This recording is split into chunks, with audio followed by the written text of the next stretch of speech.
No-build zone at pagkikpit sa quarrying sa mga high-risk at geohazard area dapat nang ipatupad laban o para malabanan ang pagbaha. Ayon ito kay Senator Loren Legarda.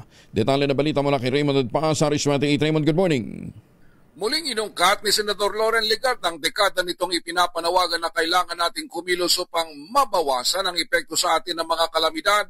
Kasama sa kanyang laging mungkahi ay ang mahigpit na implementasyon ng no-build zones at pag-iigpit sa mga quarrying operations sa mga tinatawag na high-risk at geohazard areas.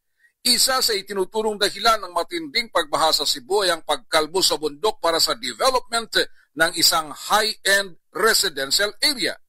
Para kay Legarda, mahalaga din ang pangalagaan ng ating kagubatan, mangroves, watershed at wetlands na nagsisilbing natural shield laban sa landslide, baha at storm surge. Itigil ng illegal logging at pagkalbo sa kabundukan at magtanim ng mga native na uri ng puno sa mga bundok at watershed area. Panatilihing malinis at walang obstruction sa mga ilog, estero at drainage canal, huwag magtapon ng basura at huwag sementuhin ang mga daanan ng tubig. Suportado ni Legarda ang deklarasyon ni Pangulong Bongbong Marcos na isang taong nasa state of calamity ang bansa dahil saklaw ito ng kanyang kapangyarihan sa ilalim ng Philippine Disaster Risk Reduction and Management Act of 2010.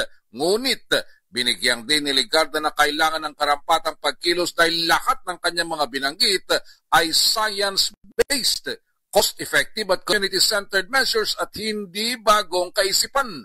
Ang kailangan lang ang maigpit na pagpapatupad sa ating mga batas na nagpoprotekta sa ating kalikasan at climate resilience laws. Ito si RH28 Raymond Adpasa para sa DZRH, una sa Pilipinas, una sa Pilipino. Maraming salamat, Raymond.